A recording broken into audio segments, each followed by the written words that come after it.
बहुत पुरानी बात है। किसी घने जंगल में एक तालाब था जिसमें ढेर सारे मेढक रहते थे। उन्हीं में एक मेढक अपने 3 बच्चों के साथ रहता था।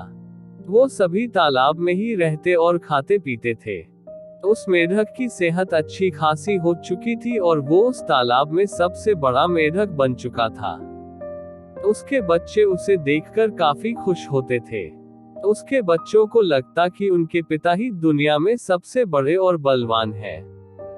मेढक भी अपने बच्चों को अपने बारे में झूठी कहानियां सुनाता और उनके सामने शक्तिशाली होने का दिखावा करता था।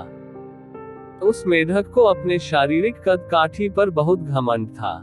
ऐसे ही दिन बीतते गए। एक दिन मेढक के बच्चे खेलते खेलते तालाब से बाहर चले गए। वो पास के एक गांव पहुंचे। वहां उन्होंने एक बैल को देखा और उसे देखते ही उनकी आंखें खुली की खुली रह गईं। उन्होंने कभी इतना बड़ा जानवर नहीं देखा था।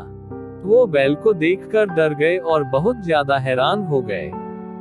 वो बैल को देखे जा रहे थे और बैल मजे से घास खा रहा था। घास खाते खाते बैल ने जोर से हुंकार लगाई। बस फिर क्या था, मेढक के तीनों बच्चे डर के मारे भागकर तालाब में अपने पिता के पास आ गए। पिता ने उनके डर का कारण पूछा। उन तीनों ने पिता को बताया कि उन्होंने उनसे भी विशाल और ताकतवर जीव को देखा है। उन्हें लगता है वो दुनिया का सबसे बड़ा और शक्तिशाली जीव है। ये सुनते ही मेढक के अहंकार को ठेस पहुंची। उसने एक लंबी सांस भरकर खुद को फुला लिया और कहा, क्या वो उससे भी बड़ा जीव था? उसके बच्चों ने कहा, हाँ, वो तो आपसे भी बड़ा जीव था। मेढक को गुस्सा आ गया। उसने और ज्यादा सांस भरकर खुद को फुलाया और पूछा, क्या अब भी वो जीव बड़ा था?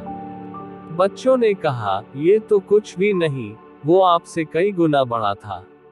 मेढक से यह सुना नहीं गया। वह सांस फुला फुला कर खुद को गुब्बारे की तरह फुलाता चला गया।